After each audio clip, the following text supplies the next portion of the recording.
kugira ngo uyu mwanya tuganire ijambo rivuga ku kwizera n'isengesho.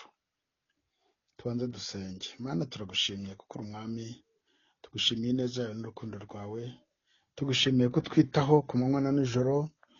Umwanya tugiye kuganira ijambo ryawe, reka ubane n'imitima yacu, kandi buri muntu wese wumva ijambo ryawe rimwubake kugira ngo arusheho kugubwa neza.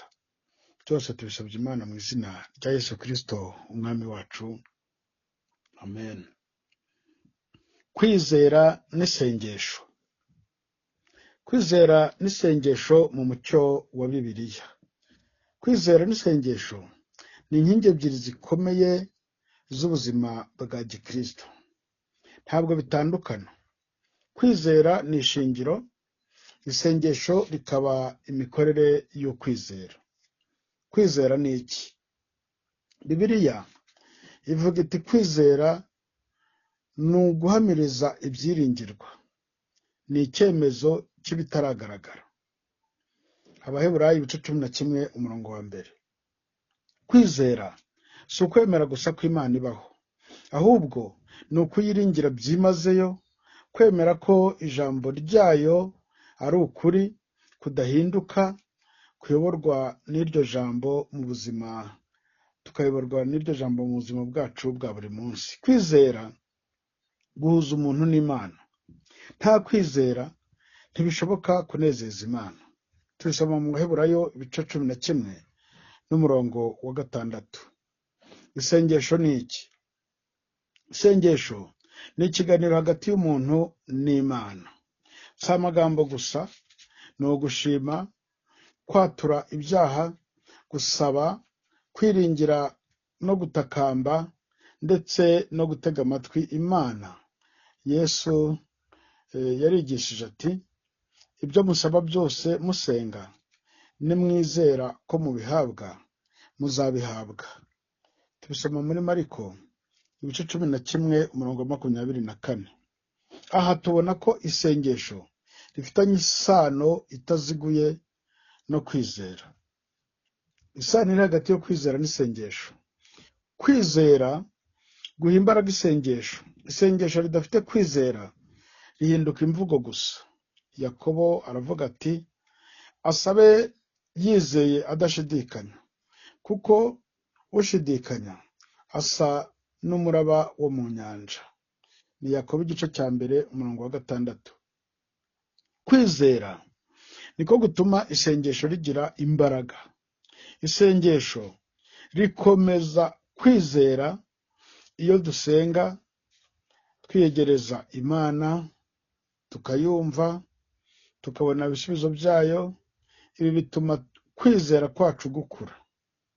Ingero zo muri Bibiliya twabona nka Aburahamu, uburyo yizeye Imana nubwo atabonaga uko isezerano rizasohora. Wabisoma mu Baroma 4:18 kugeza kwa 21. Daniyeli yakomeje gusenga nubwo byari bibujijwe. Daniyeli 6. Eliya yasenganye kwizera, imvura iragwa nyuma y'igihe kirekire cy'amapfa. Tubisoma mu gitabo cy'Abami cya mbere 18. Aba bose berekanye ko kwizera nyakuri guhagararira mu isengesho rihamye. Inzitizi zibangamira kwizera n'isengesho: gushidikanya, ibyaha bitihana, umuntu atihannye, kudatega amatwi Imana. Gusenga tutabanje gushaka ubushake bw'Imana.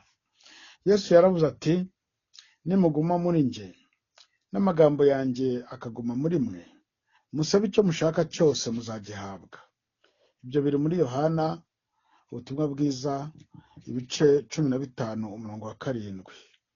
Ibi bitwereka ko isengesho rikomeye rishingira kuguma muri Kristo. Uko twakomeza kwizera ndetse n'isengesho: hari ugusoma ndetse no kwiga ijambo ry'Imana buri munsi, hari ugusenga tudacogora nk'uko tubisoma mu Batesalonike, urwandiko rwa mbere Pawulo yabandikiye 5:17. Kwizera nubwo tutarabona ibisubizo, kwibuka iby'Imana yakoze mbere. ibyo Imana yagukoreye mu buzima bwawe bwose ukabyibuka, bituma ukwizera kuzamuka. Umwanzuro: kwizera ni umuzi, naho isengesho ni imbuto. Kwizera ni ishingiro, isengesho ni imikorere. Iyo twizeye by'ukuri turasenga, kandi iyo dusenga neza kwizera kwacu kurakomera. Imana iguhe umugisha wowe waruteze amatwi iri jambo. Ndagira ngo mu by'ukuri ukomeze usome ijambo ry'Imana, ukomeze kwiga buri munsi. Imana izagufasha, uzazamuka no mu kwizera. Imana iguhe umugisha waruteze amatwi ijambo ry'Imana. Ndagira ngo n'ubundi dufate akanya dusenga Imana.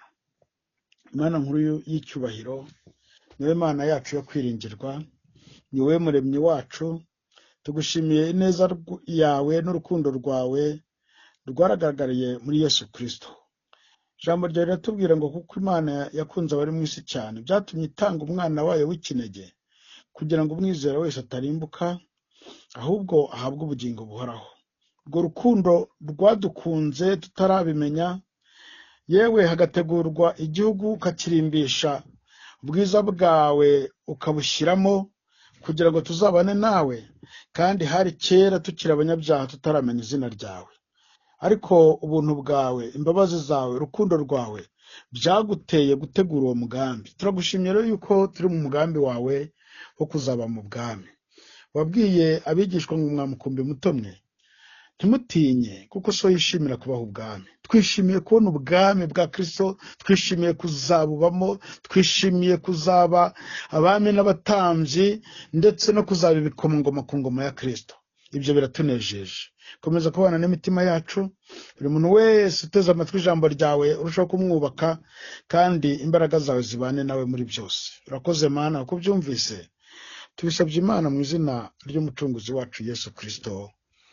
Amen. Imana iguhe umugisha wowe waruteze amatwi iri jambo ry'Imana.